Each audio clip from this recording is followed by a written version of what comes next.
우리 성경 사도행전 19장을 좀 가시죠. 19장 바로 위에 보시면 아볼로라는 분이 등장해 보입니다. 아볼로가 바울이 여기 3차 전도 여행으로 에베소 오기 전에 에베소에 왔다가 그리고 브리스길라와 아굴라의 격려를 받아서 거기 고린도로 간 게 보입니다. 그렇죠?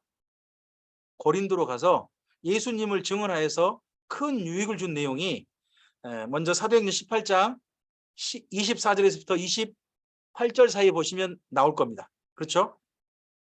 그러고 나서 그런 사건이 있고서 19장 넘어가시면 여기 에베소에 바울이 옵니다. 그래서 19장이 바로 바울의 3차 전도여행이 됩니다. 3차 전도여행. 3차 전도여행은 먼저 바울이 에베소에 와서 세례 주는 것부터 출발합니다. 그렇죠? 예수님의 이름으로 세례를 받았느냐? 그래서 예수님의 이름으로 요한의 세례밖에 안 받았다고 하는 그들에게 예수님의 이름으로 세례를 받게 하는 내용이 나옵니다. 그래서 그들 중에 몇 사람이 세례를 받다는 겁니다. 5절과 6절입니다. 5절 6절. 김미영 권사님 혹시 지금 성경 읽으실 수 있으십니까?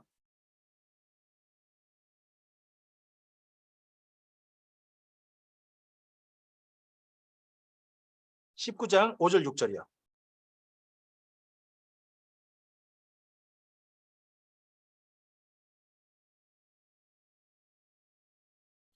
음성이 안 들리네요. 뭔 일이실까요? 음성이 돼 있는데.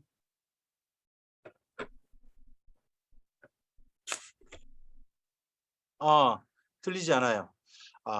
죄송합니다. 다른 분이 읽으셔야 될 것 같습니다. 현재 음성이 안 들리는 걸로 현재 돼 있네요. 네네네. 죄송합니다. 네, 신윤선 목사님. 네, 읽어주실까요?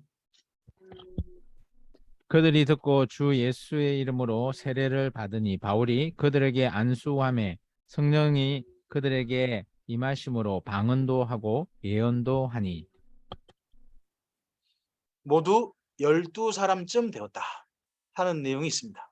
자, 여기 12사람쯤 되었던 사람이 바울이 안수해서 방언도 하고 예언도 했다는 겁니다. 그래서 사도행전에서 방언의 사건은요 3번 등장합니다. 사도행전 2장 예루살렘, 그리고 사도행전 10장 고넬료, 그리고 여기 에베소에서 바울이 안수해서 12사람쯤 이상의 사람들입니다. 각각의 특징은 뭐냐 그러면 전부 다 방언이, 기도하는 게 방언이 아닙니다. 전부 다 말하는 걸로 나옵니다.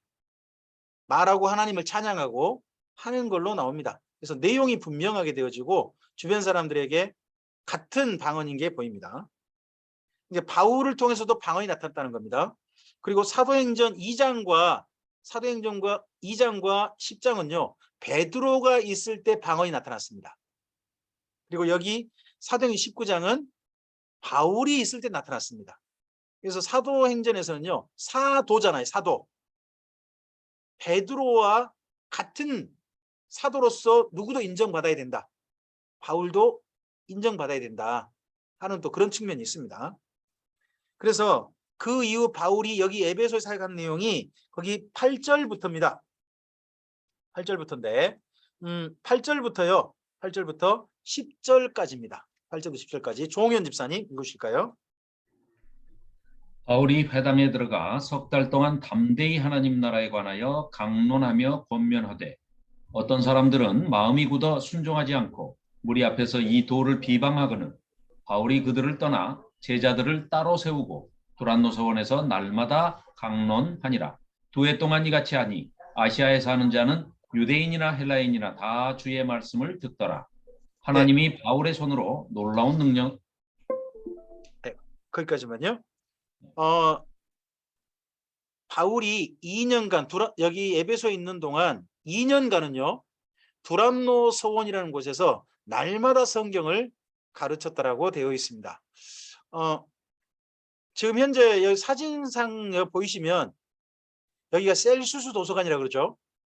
여기 이 도로 에베소의 카이로라고 합니다. 황제가 오는 다녀간 길이라고 합니다. 그 길까지 쭉 내려가다 보면 이 셀수스 도서관이 있습니다. 도서관이 있는데 이곳 어디쯤에 있었다고 합니다. 아는 분들이 그렇게 이야기를 해요. 근데 이곳 어디쯤에 있었을까 하는 부분에 대해서는 지금은 조금은 또 다르게 이야기하시는 분도 있습니다. 왜냐 그러면 이 건물이 완공된 게 105년이랍니다. 105년에 완공됐대요.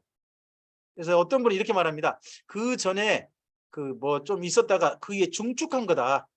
그래서 105년 완공이다. 그렇게 말씀하신 분도 있습니다. 하지만 이 셀수 도서관이 완공된 건 105년이라고 하니까 그럼 그 전에 이곳에 뭐 소위 말 두란노 소원이라는 곳이 있겠냐, 어떤 일부가 있겠냐 하는 부분도 의심하는 분도 있는 거죠. 어쨌든 이곳이라고 보통 말을 하죠. 2년간 날마다 성경을 가르치는 사역을 했습니다. 이로 인해서 아시아에 있는, 여기 에베소만 아니라 에베소가 포함된 넓은 지역인 아시아에 있는 유대인이나 헬라인이나 다 주 예수님의 소식을 들었다 하는 건 놀라운 일이죠. 그러면 이제 이렇게 생각해 볼 수 있을 것 같습니다. 바울은 에베소에 있는 두란노 성원에서 성경을 가르쳤습니다. 날마다. 그러니까 바울에게 배운 분들이 아시아 전체에 예수 소식을 전했다. 그렇게 볼 수 있을 것 같습니다.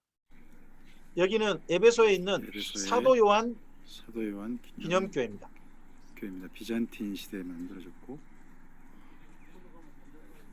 여기는 그러고 보니까 요한계시록 갈 때나 봐야 되는데, 그죠? 사도 요한한테 봐야 되는데 요한의 지금 미리 보네요. 바울과 관련된 데도 아닌데. 그가 넘어가죠. 돌아가셨을 걸로 나중에 추정되는 요한서신 할 때 좀 언덕 위에 보겠습니다. 설명드릴게요. 잠깐만요. 여기가 지금 에베소에 있는 큰 원형 경기장이에요. 엄청난 원형 경기장입니다. 한 4,000명 수용하는 어마어마한 겁니다. 제가 저 위에 올라가서 지금 저 밑을 찍고 있는데요. 여기까지 올라오니까 숨이 차서 제가 지금 목소리 헉헉대고 있습니다. 예전엔 여기 지금 이쪽 길 있죠. 이 길 이쪽 끝에 가요. 항구였대요. 근데 지금 저 밑에까지 지금 되는 거죠. 물이 쫙 빠져 있습니다. 쫙 빠져 있습니다.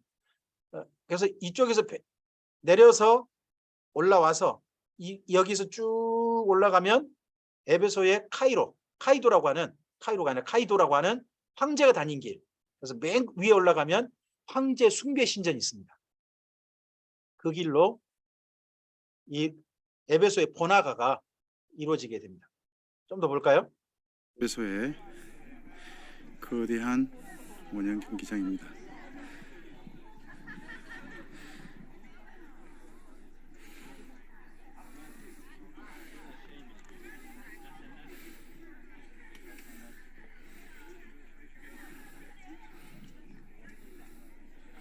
자, 멀리서 바다에서 들어오는 길까지 이렇게 딱 여기여야 되는데 지금 이 간격이 있는 거죠.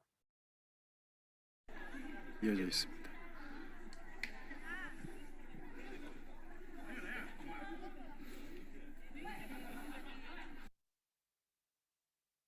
이곳에서 사역한 이 에베소는 상당히 이후에 중요한 지역이 됩니다. 그래서 에베소에 대해서 몇 가지 좀 정리할 만한 내용들이 좀 있어요.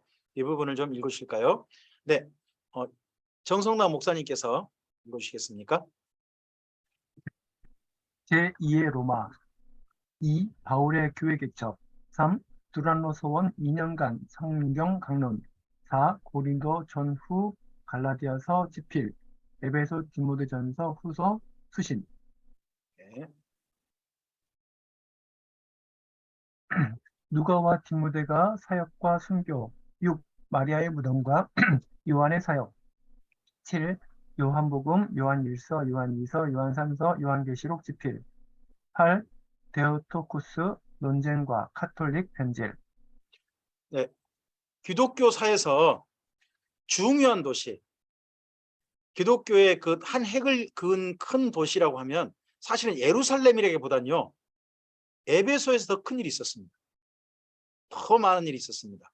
그래서 에베소는 좀 우리가 기억해 볼 만한 도시고 또 전체 도시 특징들을 정리할 좀 필요가 약간 좀 있습니다.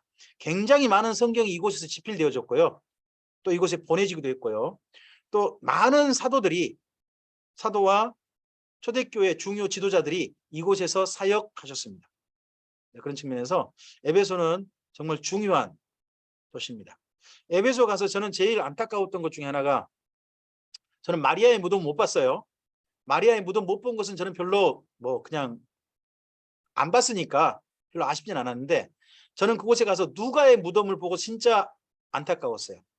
누가의 무덤이 진짜 초라하게 거의 버려지다시피 돼 있어요.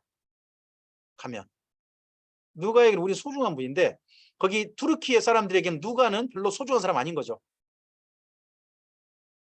또 많은 분들이, 많은 기독교인들이 누가의 무덤을 많이 보고자 하고 거기에 정말 살펴보고자 하는 그런 사람들이 없었기 때문일지도 모르겠어요. 예, 그 부분이 좀 많이 아쉬웠어요. 바울의 2차, 3차 전도여행을 한번 쭉 살펴보면요, 출발지는 어디라고요? 어느 교회 출발한다고요? 항상 안디옥 교회입니다. 안디옥 교회가 에베소로 간 다음에 중간에 뭐가 있어요? 갈라디아 지역. 그래서 바울이 1차 전도 여행 때, 또 이 밑에가 길리기아 다소거든요. 바울의 고향이기도 하죠. 이쪽 지역에 바울이 굉장히 많은 복음의 씨앗을 뿌린 곳이죠. 지속적으로.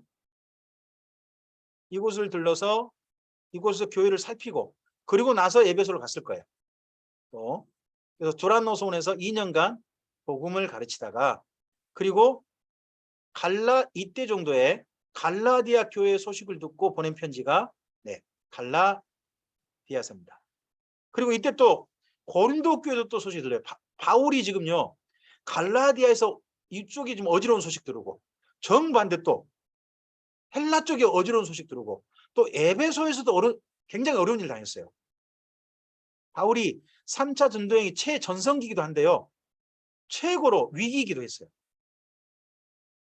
고린도에 편지를 보냈는데 고린도 교회가 안정되지 않죠. 그래서 다시 디도를 보냅니다. 디도를 보냈는데 디도가 안 와요 또. 그래서 바울이 이제 고린도후서를 보면 이 때문에 걱정돼 가지고 두로를 거쳐서 마게도냐까지 갔다는 겁니다. 근데 마게도냐에서 비로소 이 고린도에서 마게도냐 쪽으로 올라온 디도를 만났다는 겁니다. 만나서 그 디도 편에 다시 보낸 편지가 고린도 후서가 됩니다. 그래서 바울의 3차 전도행 사역은요, 진짜 어마어마한 열매를 거두게 됐습니다. 아시아 전체의 복음이 전에 놀라운 열매를 거뒀죠. 근데 그와 함께 바울의 사역에요, 곳곳에서 바울을 어지럽히는, 괴롭히는 소식들이 막 들려지고 그런 시기이기도 했습니다. 바울의 중요 사역지는 딱 세 곳이죠. 지금까지 우리 보신 데는 바울은 이쪽 갈라디아 지역에 굉장히 좀 많은 시간을 보냈습니다. 그리고 헬라 지역에 1년 6개월 머물면서 이곳에 교회를 개척하고, 그리고 데살로니가, 베레아 이쪽 것 전부 다 교회를 안정시키고자 많이 했죠. 근데 지금 여기 아시아에 있는 동안요, 세 곳 다 문제가 터진 거죠. 갈라디아 지역에서는 할례 문제가 터졌습니다. 헬라 지역에서는요, 여러 문제가 터질 뿐만 아니라 바울을 죽이려 음모까지 터집니다. 아시아에서는요, 죽음의 위기를 당했다라고 이야기합니다. 여러분, 고린도 후서 1장을 좀 가시겠습니다.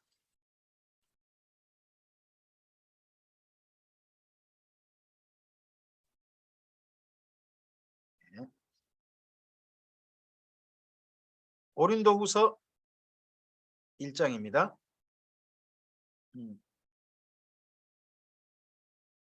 잠깐만요.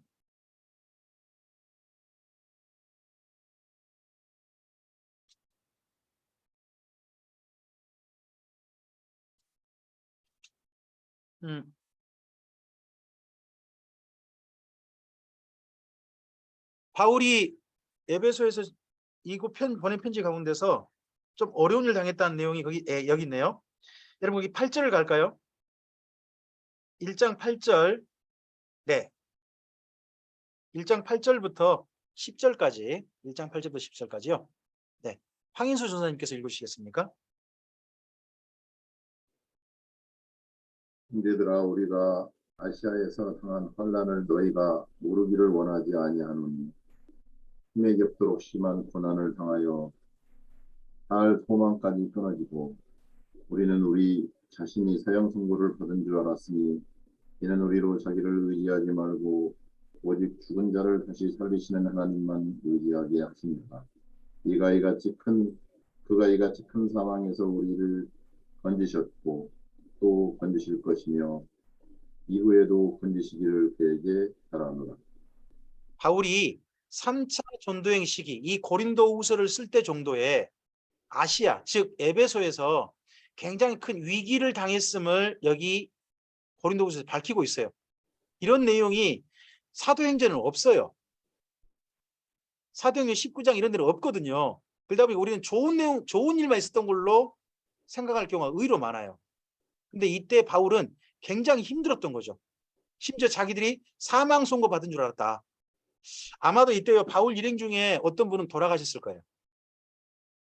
그렇게 짐작해 볼 수 있는 내용이 야고보서예요. 그러다 보니까 바울이 이쪽 사람 이런 사람들에 대해서 자기한테 이렇게 괴롭힌 사람들에 대해서 정말 분노하는 거죠. 그 사람들이 저는 할레파라고 봅니다. 그래서 할레파를 저주하고 할레파에 대해서 정말 저들은 사탄의 앞잡이다. 이런 말을 하게 된 배경이 실제 바울 일행 중에 어떤 사람은 전 죽었을 거라고 봐요. 세상 형제 사이인데 같이 예수 믿는 사람인데 예수 믿는 사람이 예수 믿는 사람을 죽여야 이런 분노가 있었을 걸로 저는 생각합니다. 자, 이때 정도에 그래서 쓴 한번 사역들을 좀 정리를 해볼 게 있다는 겁니다.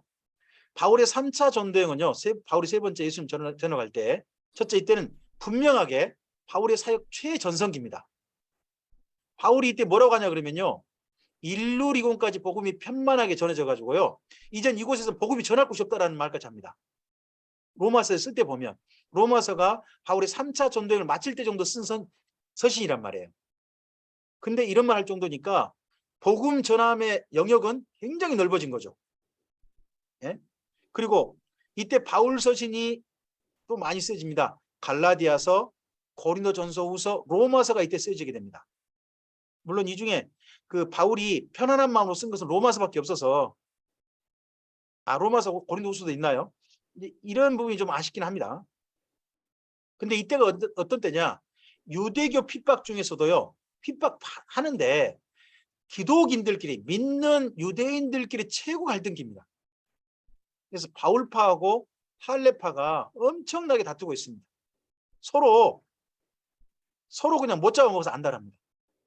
그러다 보니까 믿는 유대인들의 두 지도층이 있습니다. 믿는 유대인들. 자, 당시에 이때 바울이 이렇게 3차 전도행 갈 당시에 유대인들 중에 최고의 지도자는 누굴까요? 믿는 유대인들 중에 최고 지도자는 베드로가 아닙니다. 예수님의 동생 야고보입니다. 이게 이미 바뀌어 있습니다. 그래서 심지어요. 바울도요. 야고보의 지도를 받아야 됩니다. 여러분 성경을 보면서 사실 그런 모습이 살살 보입니다. 우리가 항상 바울을 최고로 쳐서 그러지 성경에는 그게 또 분명히 보입니다. 그러다 보니까 야고보가 나서서 이 믿는 유대인들의 갈등 문제를 제발 그만 싸웁시다 하고 보내는 편지가 사실은 야고보서입니다. 야고보서에서 그만 싸웁시다는 내용이요. 2장이나 됩니다. 5장이잖아요. 야고보서가 그중에 그만 싸웁시다가 2장이라니까요. 그럼 야고보서를 왜 보냈는지가 보입니다. 그리고 또 한 층이 지도층이죠. 그게 누굽니까? 바로 예수님의 사도들입니다. 12제자죠. 그들도 이런 믿는 유대인들의 갈등에 그냥 지켜보면 안 되잖아요. 지도해야 되잖아요. 근데 사도들의 권위로는 지도가 안 됩니다. 사도들의 권위는 여러분 그게 사도행전에서 보입니다.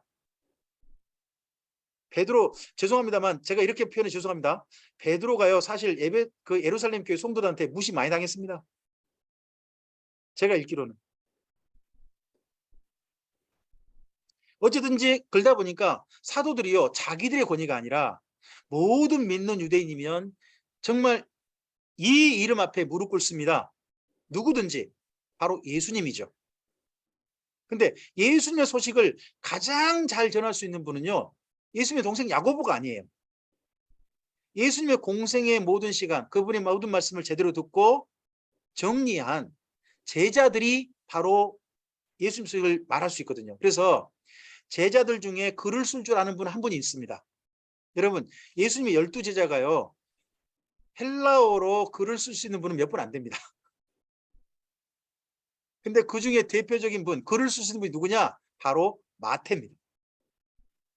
마태. 그래서 마태가 헬라어로 쓰되 믿는 유대인들에게 예수님 이야기를 적어보낸 게 마태복음이잖아요. 근데 그게 뭐냐? 믿는 유대인들을 지도하려고 쓴 겁니다. 자기들의 권위가 아니라 누구의 권위로? 예수님의 권위. 그래서 이때 정도에 저는 야고보서하고 마태복음을 나란히 보셨으면 좋겠습니다. 이건 다음 시간에 아마 제가 다음 주 월요일 날 정도에 왜 이때 이 마태복음을 보는가 하는 부분을 좀 말씀드리겠습니다. 지금 현재 신학교에서는 복음서 중에 가장 먼저 쓰인 복음서로 마가복음을 꼽습니다. 그 다음 마태복음, 그 다음 누가복음, 그 다음 요한복음을 봐요. 근데 저는 마태복음을 왜 이때 보는 건지 하는 부분은 다음 주 월요일 날 정도 제가 좀 말씀드리겠습니다. 이때를 좀 볼 게 이런 내용이 있습니다.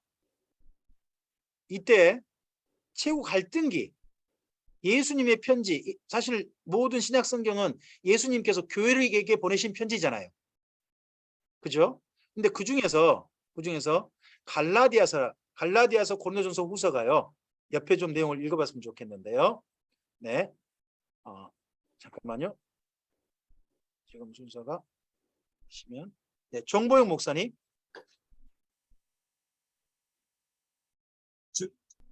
전성기 1번 얘기면 돼. 전성기 중 할례파와 바울 팀의 갈등. 2. 네, 그것 때문에 갈라디아서 고린도전서 후서가 쓰였다는 겁니다. 그다음 두 번째요. 어린 교회 교정과 선한 일 격려. 네, 어린 교회가 바로 어디냐면 고린도 교회입니다. 여러분, 고린도 교회는 신령한 교회가 아니고요. 고린도 교회는 어린 교회입니다. 읽으실 때 그 교회 수준을 정확하게 이해하시고 읽어야 됩니다. 고린도 교회를 따라하라고 쓴 게 아닙니다. 고린도 교회가 잘못하고 있어서 잘못한 것을 바로잡기 위해 쓴 성경이 고린도 전서라는 겁니다. 그렇게 읽으셔야 됩니다. 그렇게 읽으셔야 옳습니다. 그 다음에 2번 야고보서하고 마태복음 있죠. 1번 2번 읽으실까요? 1번이요. 믿는 유대인 갈등을 야고보가 지도. 네, 그 다음에요. 믿는 유대인들을 마태 사도가 지도. 대신 마태 사도는 사도의 권위가 아니라 누구의 권위로? 예수님의 권위로 지도했다는 겁니다. 그래서 여기 1번, 2번은요. 믿는 유대인의 갈등이 끼어 있습니다. 갈등 문제가 공통입니다. 근데 3번은요. 이 갈등 문제와 별개입니다. 자, 3번입니다. 1번, 2번 읽어주실까요? 로마에서 이방인 복음 강의 준비하다. 네. 2. 스바나 선교회 후원 요청하다. 로마서는 딱 두 개입니다. 바울이요. 로마를 방문하겠다는 겁니다. 바울이 로마 교회 개척한 거 아닙니다. 이 로마 교회 이미 개척되어 있습니다. 개척되어 있는 그 교회에 바울이 방문해서 자기가 전하는 복음을 가르치고 싶다는 겁니다. 그래서 먼저 예수님용으로 적어보낸 게 여기 로마서입니다. 로마서는 그래서 뭐가 좋으냐? 바울이 전한 복음의 대략 복음입니다. 대략 요약 복음이에요. 요약 복음. 그래서 바울이 전한 복음을 잘 스토리를 정리해서 이해할 수 있는 좋은 성경이 로마서입니다. 두 번째는요. 바울이 로마를 방문한 이유는 로마를 거쳐가지고 서바나에 가기 위함입니다. 스페인. 거기 갈 때 여기 로마 교회가 후원해 주길 원한 겁니다. 후원 받고자 함입니다. 그래서 후원을 해달라고 하는 그런 내용이 여기 로마서에 들어있습니다. 이 중에서 오늘 우리는 갈라디아서하고 시간이 좀 더 나시면 고린도 전서까지 좀 살펴가 보도록 하겠습니다. 갈라디아서입니다. 갈라디아서는 딱 이 문제만 기억하시면 됩니다. 할례 문제다. 할례 문제다. 네. 갈라디아서는 항상 머릿속에 이제 아예 읽기 전에 머릿속에 넣어놓으십시오. 할례 문제 때문에 썼다. 라고 읽으셔도 충분합니다. 네. 자, 이걸 한번 두 가지로 제가 좀 정리를 해봤는데요. 네, 그 부분을 좀 읽어봤으면 좋겠습니다. 정동섭 전사님, 네, 첫 번째 읽으실까요? 예수님이 바울을 통하여 갈라디아 교회에게 바르게 교정하라 명하신 편지다. 밑에요. 바울이 할레파에 흔들린 갈라디아 교회에게 분노함으로 책망, 이방인의 복음에 바로 서라 권면한 편지다. 네, 저는 모든 신약 성경은 예수님께서 우리에게 주신 편지로 읽음이 마땅하다고 생각합니다. 예수님께서 주님의 교회인 우리를 사랑하셔서 교회인 우리에게 보내신 편지다 하는 게 가장 먼저 첫 번째 시각이어야 된다고 생각하고, 두 번째는 예수님께서 사용하신 저자가 있다고 믿습니다. 저자. 그 저자가 여기서 누굽니까? 바울인 거죠. 그래서 두 가지 시각을 가지고 여기 갈라디아서를 읽어보시되, 갈라디아에서 가장 중요한 쟁점은 뭐다? 할례다. 할례다 하는 걸로 읽어보시면 됩니다. 갈라디아서를 몇 개 좀 정리를 해보면요, 이러한 내용이 좀 될 것 같습니다. 네, 신유선 목사님. 1번 할레파에 흔들린 갈라디아 교회. 네, 2번 분노한 바울이 할레파와 극한 대립. 3. 사도행전 15장 결정을 기준하라. 4. 네. 이방인이 아브라함의 자손이 되는 길은. 5. 믿음과 성령의 사람 이론과 실천. 6. 할레파를 할례하라. 갈라서라. 7. 육신이 아닌 성령을 따르는 삶을 살라. 네. 갈라디아서가 무슨 내용인가? 딱 하나입니다. 할례파와 갈등의 문제 때문에 쓴 거니까 할례 문제입니다. 할례 문제. 더 이상 이 갈라디아 교회가 할례 받는 사람이 없었으면 좋겠다는 겁니다. 이미 할례 받은 사람이 있는 것 같습니다. 이미. 그런 사람한테는요, 당신이 이미 할례 받았으니까 더 이상 이방인 아니요. 당신 이제 유대인이니까 유대인답게 예수님 믿으시오. 새롭게 권면하고요. 나머지 사람들에게는 결코 할례 받지 마시오. 그리고요, 이런 이방인들한테 할례 받으라고 자꾸 와가지고 바울이 개척한, 바울이 지도하고 있는 그런 교회 와가지고 바울의 사역을 무너뜨리려고.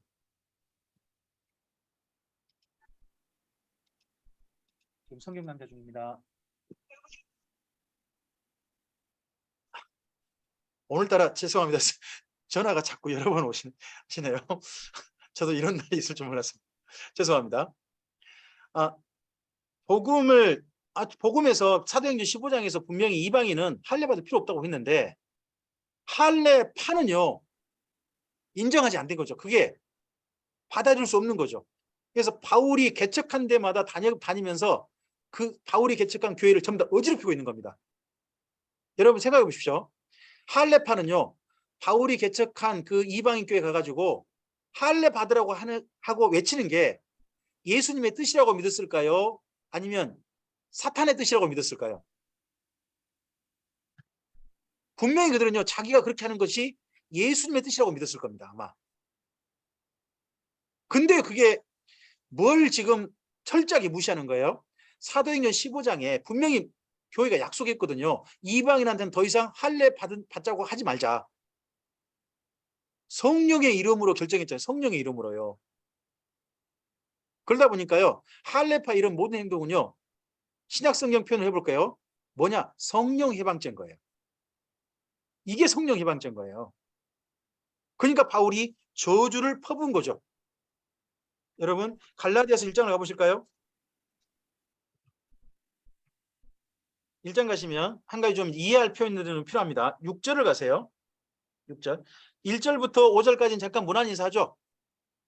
문안인사하고 난 다음에 그 다음에 6절 보시면 그리스도의 은혜로 너희를 부르신 이를 이같이 속히 떠나 다른 복음을 따르는 것을 내가 이상히 여긴다 그러잖아요. 여기 다른 복음이 뭘까요? 다른 복음이란 유대인을 향한 복음입니다. 여기서는 이단이 아니에요. 지금 교회가 복음을 둘로 나눴어요. 유대인을 향한 복음과 이방인을 향한 복음을 나눴단 말이에요. 사도행전 15장에서 나누는데 이방인들한테 유대인 복음을 지금 강요하고 있는 사람들이 있는 거예요. 여기서 여기 다룬 복음은요. 다른 복음은 이단의 복음을 하기는 어려워요. 지금 현재는. 근데요.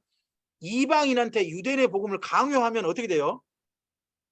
그러면 저주를 받아야 되는 거예요. 거기 8절 있죠.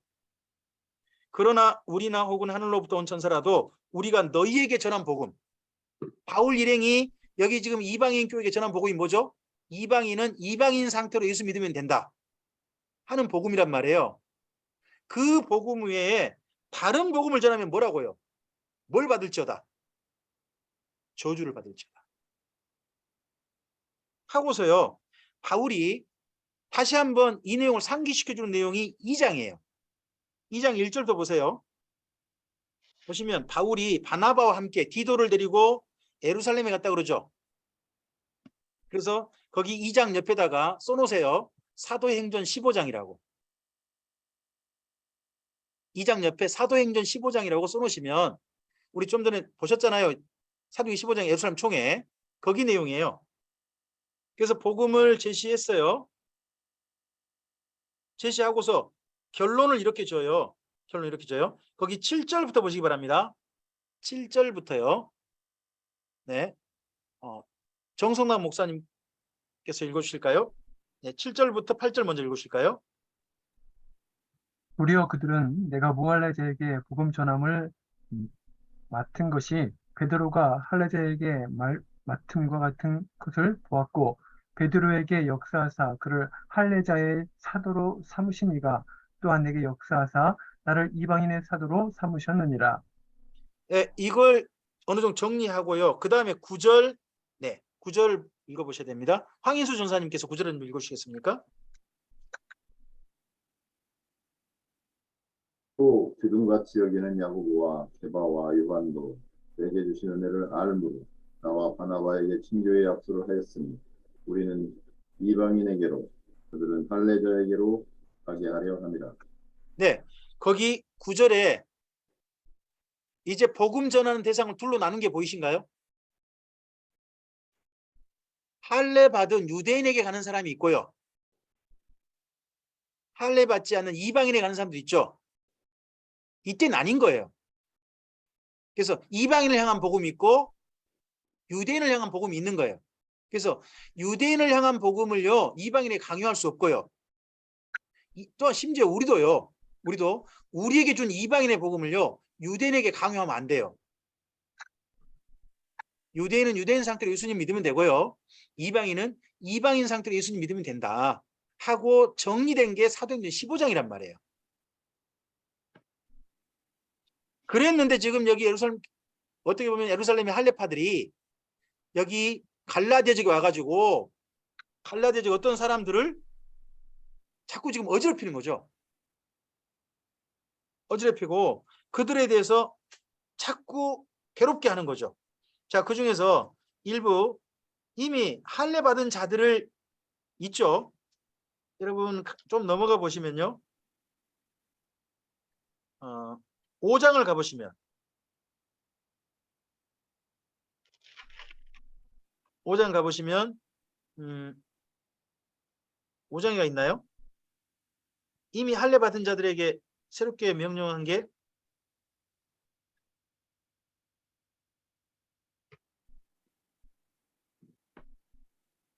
네, 있죠.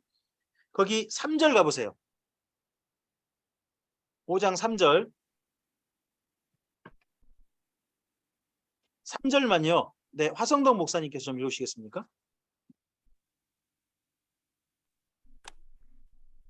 내가 할례를 받는 각 사람에게 다시 증언하노니 그는 율법 전체를 행할 의무를 가진 자라. 네, 아예 이제 말을 바꿔요. 할례를 받았다면 다시 증언한다 그러죠. 이방인 중에서도 지금 갈라디아 교족의 일부가 할례를 이미 받은 거죠. 그래서 다시 증언한다는 거죠. 또 다시 말한다. 그 사람은 어떻게 해야 된다고 이제는요? 율법 전체를 지켜야 된다. 이제 그는 이방인처럼 살면 안 된다. 유대인답게 예수님 믿어야 된다. 새롭게 이야기합니다. 그러면서 할례 받을 필요 없다. 우리는 살아온 역사는 믿음만 가지면 되는 거다. 하는 내용을 강조해가죠. 강조하면서 이제 우리는 더 이상 할례 문제에 휩쓸리지 말고 예수님 믿는 믿음 안에서 성령을 따라 살면 된다 하는 내용으로 바울이 정리해 줍니다. 여러분 좀 여기 파워포인트 장면을 좀 보실까요? 우리 성도의 삶에 있어서 구원의 과정을 보통 구원의 서정이라고 해요. 구원의 서정이라고 하는데 가장 먼저 예수님 안에서 우리가 거듭나서 새로운 존재가 되죠. 거길 가리켜서 중생이라고 하죠. 거듭났다. 중생 또는 뭐 새롭게 태어났다. 신생이라는 말을 쓰기도 합니다. 뭐 그런 말을 쓰기도 하죠. 이때 중생에서요. 중생하고서 우리의 삶이 성화의 과정을 거치죠. 주님의 사람으로 사는 거죠. 이제 사는 삶을 삽니다. 그때 하나님께서 그런 삶을 살 수 있도록 도와주시죠. 이끌어 주시죠. 그게 견인이죠. 견인차 생각하시면 되죠. 하나님께서 우리가 거룩한 삶을 살도록 견인해 주신다는 거죠. 그래서 어디까지 이르게 하시는 거예요? 영화에까지 이릅니다. 그런데 바울 서신을 잘 보시면요. 바울 서신 대부분 다 어디 부분이냐? 중생 부분에 굉장히 많은 부분을 할애해서 이야기해요. 왜요? 이방인들이 이 중생 부분에 이 부분이 여기에 지금 할례가 끼어들면 안 되잖아요. 근데 자꾸 이 할례파가 바울이 가르쳐 놓은 이방인교회 가가지고 이 중생 부분을 무너뜨리려고 하니까 바울의 모든 서신들에 중생 부분이 굉장히 많이 강조된 게 사실이에요. 그래서 바울은 중생에서 성화까지가 강조가 많습니다. 그런데요. 사도 서신들이 있어요. 야고보서라든지 베드로 전서후서라든지 뭐 요한 1, 2, 3서 거기 보면 거기는 하나님 앞에 심판대 앞에 설 것을 이야기 이미 구원받은 걸 전제하고 언젠가 하나님의 심판대 앞에 설 거기를 주 관점으로 해요. 그러니까 여러분 읽어보시면 이게 뭐예요? 바울 서신은 주로 우리 구원 중에서 예수님과의 만남 부분, 첫 만남 그 부분에 많은 강조점과 많은 이야기를 하려 한다 하는 게 뭐예요? 근데 사도서신으로 가면 사도서신은 구원 과정 중에 어디에 도리어 더 많은 관점을 보게 한다? 이제 하나님 아버지 앞에 서는 심판의 날 거기를 주로 바라보게 한다 하는 관점을 가지고 성경을 읽어보시면 좋겠어요. 방금 말씀드린 유대인을 향한 복음과 이방인을 향한 복음은 여러분 이렇게 구분할 수 있습니다. 이제 읽어보면 성경 읽어보면 충분히 보이는 내용입니다. 네, 살펴보시면 됩니다. 갈라디아서는 내용이 뭐 인사와 맨 처음에 두 복음에 대한 내용을 나오고 그다음에 사도행전 15장 설명을 다시 하는 거죠. 그리고 아브라함의 자손이 누구냐 하는 부분을 굉장히 강조합니다. 왜냐? 하나님께서 아브라함의 자손과 언약하셨잖아요. 아브라함의 자손과 만나 주시거든요. 그럼 이방인이 아브라함의 자손이 될 수 있느냐 부분이거든요. 여러분 우리가 아브라함 자손이 될 수 있나요? 혈통적으로는 불가하잖아요. 혈통적으로는 불가해요. 그런데 아브라함은 그래서 뭐가 강조되나요? 아브라함은요 믿음의 조상이라고 그러죠. 아브라함은 우리에게 혈통적 조상은 아니에요. 하지만 믿음의 본을 보여준 하나님께서 우리에게 믿음의 본을 보여주신 믿음의 조상이 되죠. 그래서 아브라함과 같은 믿음을 가지면 우리 또한 아브라함의 후손이라는 것이 여기 갈라디아서의 이야기예요. 아브라함이 우리가 그러니까 이방인도 아브라함과 같은 믿음을 가져서 하나님 아버지를 만날 수 있는 사람이다 하는 거죠. 그러다 보니까 이 할례파가 자꾸 와서 어지럽히니까 여기 이제 갈라디아서 보면 이렇게 표현이 나와요. 잘라버리라. 여러분 잘라버리는 게 뭘 자르는 거죠? 할례할 때 남성의 표피를 자르는 걸 말하는 거예요. 그러니까 잘라버리면 다르게 말하면 할례하라예요. 할례하라. 그래서 할례파를 할례하라. 뭐 그런 내용 되고요. 그 다음에 성령을 따르는 삶을 여기 갈라디아서에서 이야기하게 됩니다. 제가 오늘은 갈라디아서 부분만 하고 마치도록 좀 할까요? 네, 그래야 될 것 같은데요. 갈라디아서 좀 5장을 좀 가보세요.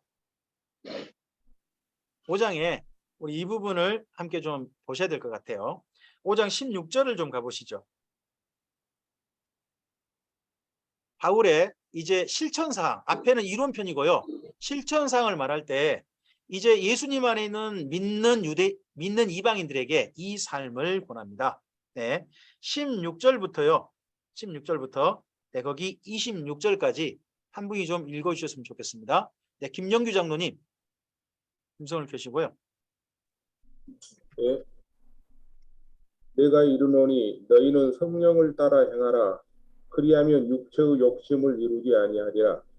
육체의 소욕은 성령을 거스르고 성령은 육체를 거스르나니 이 둘이 서로 대적하므로 너희가 원하는 것을 하지 못하게 하려 함이니라. 너희가 만일 성령의 인도하시는 바가 되면 율법 아래 있게 아니하리라. 육체의 일은 분명하니 곧 음행과 더러운 것과 호색과 우상 숭배와 주술과 원수 맺는 것과 분쟁과 시기와 분냄과 당 짓는 것과 분열함과 이단과 투기와 술취함과 방탕함과 또 그와 같은 것들이라.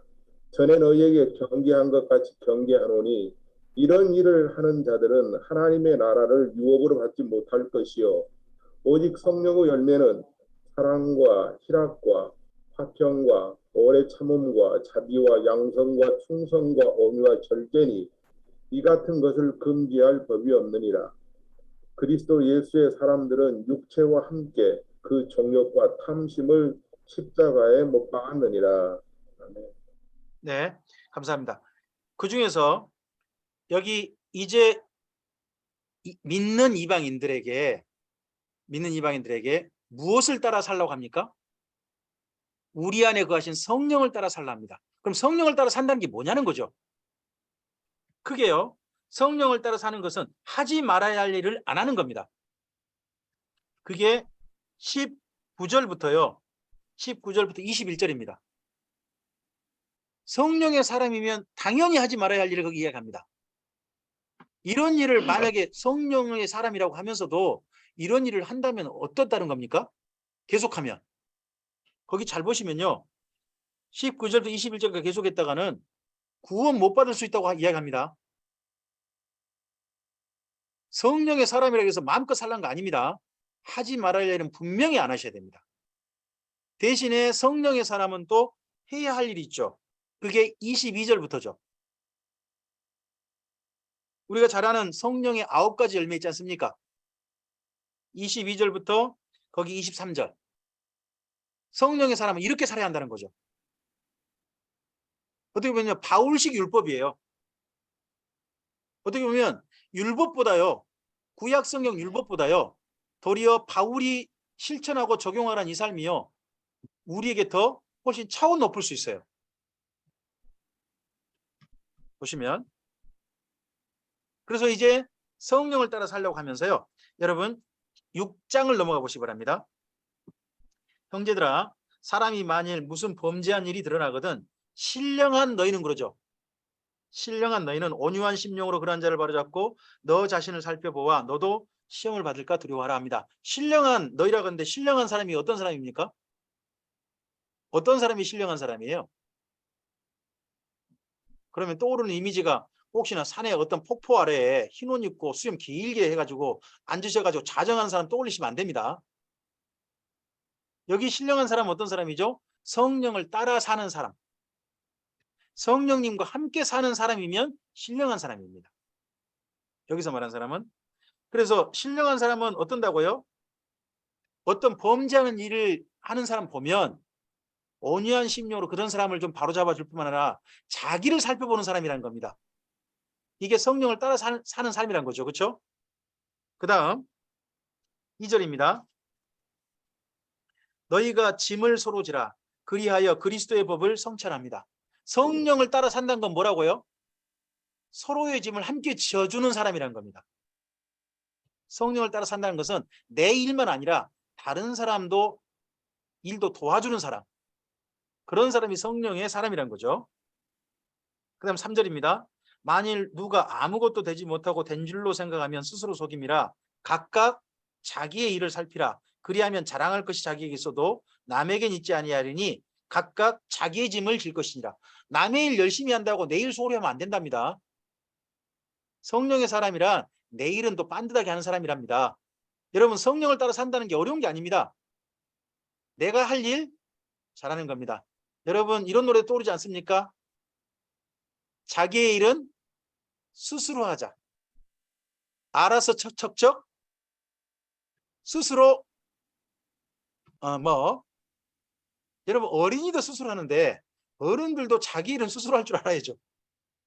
그죠? 그게 성령의 사람이에요.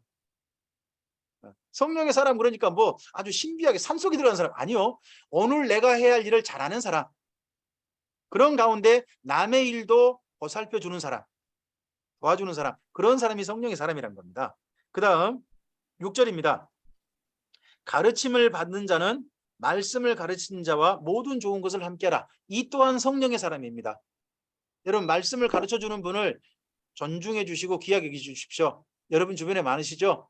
네, 저를 귀하게 여겨달라는 말은 제가 차마 못하겠습니다. 제가 얼굴이 부끄러워서 못하겠고, 여러분이 계신 곳에서 정말 사랑하는 그분을 존중히 여겨주십시오.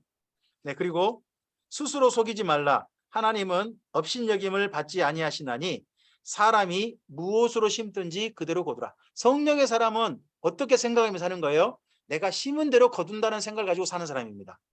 성령의 사람은. 그 다음 볼까요? 무엇을 그럼 심을까요? 자기 육체를 위하여 심는 자는 육체로부터 썩어질 것을 거두고 성령을 위하여 심는 자는 성령으로부터 영생을 거둔답니다. 이제 이런 말씀 여기까지만 읽고요. 우리는 성령으로 심어야 합니다. 그럼 성령으로 심어야 할 게 뭘까요? 우리 기도합시다. 우리 말씀 봅시다. 우리 예배 잘 드립시다. 자꾸 이렇게 적용을 하시는 분들이 더러 있습니다. 근데 그 다음 절도 읽어보셔야 됩니다. 무엇을 심으라고 하는지. 그 다음 절 볼까요? 그 다음 절은 제가 읽지 않고 한 분이 좀 읽어주시면 좋겠습니다. 거기 9절과 10절입니다. 네, 이남교 목사님. 예, 갈라디아서 6장 9절과 10절입니다. 우리가 선을 행하되 낙심하지 말지니 포기하지 아니하면 때가 이름에 거두리라. 그러므로 우리는 기회 있는 대로 모든 이에게 착한 일을 하되 더욱 믿음의 가정들에게 할지니라. 네, 거기 말씀에 9절 10절을 보면 앞에 심는 대로 거두라는 말이 뭔지 보이죠? 성령을 따라 심는 건 뭘 심는 거예요? 착한 일 하는 거예요. 이웃에게 착한 일 하는 게 성령을 따라 심는 거예요. 그럼 성령을 따라 사는 삶을요, 여기 지금 바울이 말하는 내용들 읽어보면요, 하나도 신비한 게 없어요. 상식적이고요. 굉장히 생활 현장의 일이고요. 그죠? 생활 현장이고, 그리고 우리가 주님의 사람다운 성품을 가지는 거예요. 또 주님의 사람으로서 결코 하지 말아야 할 일에는 안 하는 거예요. 지극히 상식적이고 윤리적이고, 그렇죠? 그리고 우리의 삶의 현실적인 내용들 속에 성령을 따라 살라는 적용이 있어요. 이러한 삶으로 저는 교회에서 성도들에게 삶을 지도해야 한다고 생각합니다. 성령의 사람이라 그러면서 자꾸 교회 생활, 예배 생활만 집중시키는 의의 적용들이 많거든요. 그런 부분은 성령님께서 실제 역사하신 영역을 자꾸 좁히는 그런 좀 안타까움이 있다고 생각합니다. 자, 그리고 난 다음에 11절부터요. 11절부터 바울의 친필 사인입니다. 보통 바울이 친필 사인하면요, 한두 절 쓰고 말아요. 근데요, 갈라디아서만요, 거기 11절부터 18절까지 갔거든요. 친필 사인이 너무 길어요. 이분이 왜 그런 거예요? 아직도 지금 분이 안 풀린 것 같아요. 아직도 하실 말씀이 너무 많이 남은 것 같아요. 그래서 그냥 이 내용 읽어보면, 거기 친필 사인 속의 내용을 읽어보면 진짜 이분의 그 격정스러운 마음이 막 느껴져요. 제발 할 일 받지 마라. 그런 마음이 느껴집니다. 그리고 이 이후에는 제발 갈라디아 교회요, 나한테 또 너희가 또 할례 받았다는 이런 소식, 교회가 어디든 소식 좀 전해주지 마라. 내 몸에 지금 예수의 흔적을 가지고 있다. 나 그렇지도 아프다. 나한테 좀 좋은 소식 좀 전해주라. 막 이러시는 것 같거든요. 참 갈라디아 교회에게 제발 앞으로 다시는 흔들리지 마시오 하는 부탁을 길게 쓰고 있는 게 보입니다. 갈라디아서를 읽어보면요, 바울의 격정의 표현, 분노의 표현이 보입니다. 그리고 그런 가운데서도 이 교회를 위해서요, 자세하게 설명해 준 내용도 있습니다. 뿐만 아니라 그러면 성령을 따라 사는 사람은 그걸 함부로 사는 거냐? 사실 거의 할례파들보다 더 거룩하게 살아야 된다. 이런 내용도 들어 있습니다. 그러면서 교회에게 성령을 따라 결코 그 할례파에게 부끄럽지 않은 삶을 살아서 다시는 당신들한테 감히 접근도 못하게 좀 만드시오. 이렇게 권하고 있는 내용이 보입니다. 여러분, 예수 믿는 사람으로서 예수님의 이런 권면을 갈라디아서 우리가 좀 읽었으면 좋겠습니다. 우리 주변에요, 이단들이 교회를 부끄럽게 하는 말을 하지 못하도록 우리의 삶이 거룩했으면 좋겠습니다. 이단들 앞에 교회가 얼굴을 못 들면 쓰겠습니까? 그렇지 않습니까? 이단들보다 우리 거룩해야죠. 이단들보다 더 잘 살아야죠. 그죠? 뿐만 아니라 요즘은 교회가 예수 믿지 않는 사람들한테 손가락질을 받습니다. 이거 정말 부끄러운 일입니다. 우리가 어떻게 보면 이론적인 면에서도 분명해야 되겠지만 우리의 삶에 있어서도 다른 예수님 바뀌는 사람보다, 심지어 이단들보다 훨씬 아름다운 삶으로 주님 안에 우리 삶이 되었으면 좋겠습니다. 갈라디아서를 통해서 그러한 예수님의 소원이 읽혀진다면 저는 갈라디아서를 또한 바르게 읽은 거라고 생각합니다. 주님의 선하신 뜻이 우리를 통해서, 우리 삶을 통해서 이루어지기를, 실천되기를 주님의 이름으로 부탁드리겠습니다. 기도할까요? 주님 감사합니다. 함께 주의 말씀을 드렸습니다. 바울의 사역이, 그리고 사도들의 예수님의 전함 사역이 점점점 한 걸음 한 걸음 나아가면서 교회 안의 갈등도 심해지는 게 보입니다. 초대교회로 돌아가면 좋은 일만 있을 것 같지만 초대교회들 성도들 사이에서도 이런저런 안타까운 일들이 많은 게 성경을 통해서 확인됩니다. 주님, 그렇다면 누군가를 부러워할 게 아니라 오늘 우리가 선 자리에서, 현재 우리가 섬기는 교회 내에서 주님께서 기뻐하시는 교회가 되기 위하여서 최선을 다하는 모습이 오늘 우리에게 요구되지 않나 생각합니다. 주님, 우리에게 이 성경 말씀을 통하여서 예수님의 교회를 향하신 소원이 읽혀지게 하옵소서. 글쓴 분들의 소원이 읽혀지게 하옵소서. 그래서 그 소원을 하나님의 감동으로 받아 이 시대 속에서 예수님께서 자랑하실 만한 사람, 예수님께서 부끄러워하지 않을 만한 사람으로 우리 모두가 당당하게 서도록 주님 도와 주시옵소서. 내일 주일입니다. 거룩한 주일을 맞아 주님 안에서 주님께 참으로 기뻐하시는 예배로 드리고, 또한 그 다음 주 월요일에 진리를 사모함으로 함께 뵐 수 있도록 주님의 우리의 걸음을 평안과 건강 가운데 인도해 주시옵소서 부탁드리오며 예수님 이름으로 기도합니다. 아멘. 아멘.